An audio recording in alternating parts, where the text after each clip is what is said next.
Here to react is the co-chair of Black Voices for Trump, Stacy Washington. Hey, Stacy. Hey, Ainsley. Hi. I'm sure you watched the whole thing. What'd you think? Wow. Okay, so she contradicts herself a bit there, Michelle Obama, talking about the violence and then basically not attributing any of the violence to the source of it, which is the Democrats.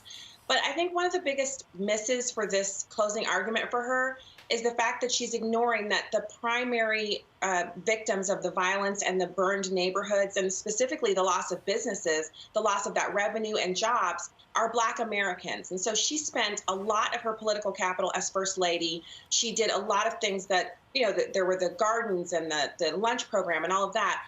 And Black Americans supported her through it all.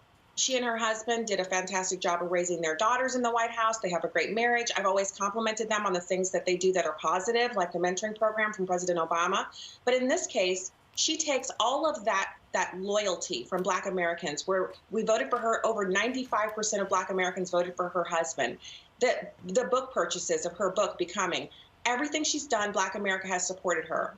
Now when Black America is in the throes of really a crisis, Black communities destroyed, burned out, bombed out, really like hellholes on earth, then you see her come out and ignore all of that destruction and tell Black Americans to vote for the party that is the purveyor of that violence, and for the candidate who just most recently said that I, Stacy, and other Black women like me are the reason, because we stock grocery shelves, that he was able to remain in quarantine in safety. So that kind of tone-deaf conversation from him, coupled with her lies about President Trump and his actual plans, the Platinum Plan and everything that he's doing for Black America, I mean, it was like a train wreck, and I could not stand it. All right, I want to get your reaction from this one as well. This is another soundbite from her closing argument. Watch this.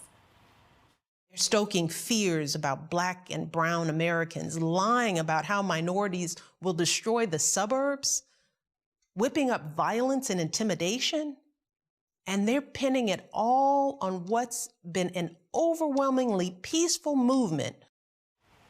Stacy?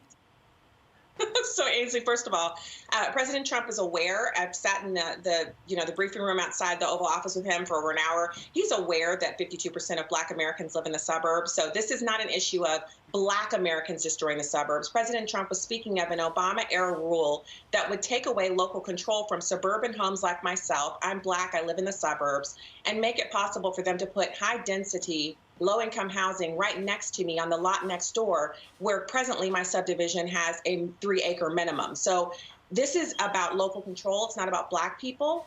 But more importantly, Ainsley, this is a distraction. The Obamas are being trotted out to distract Black Americans from the fact that Biden has no agenda. He has no plans for Black America. Stacy, thank you so much for joining us.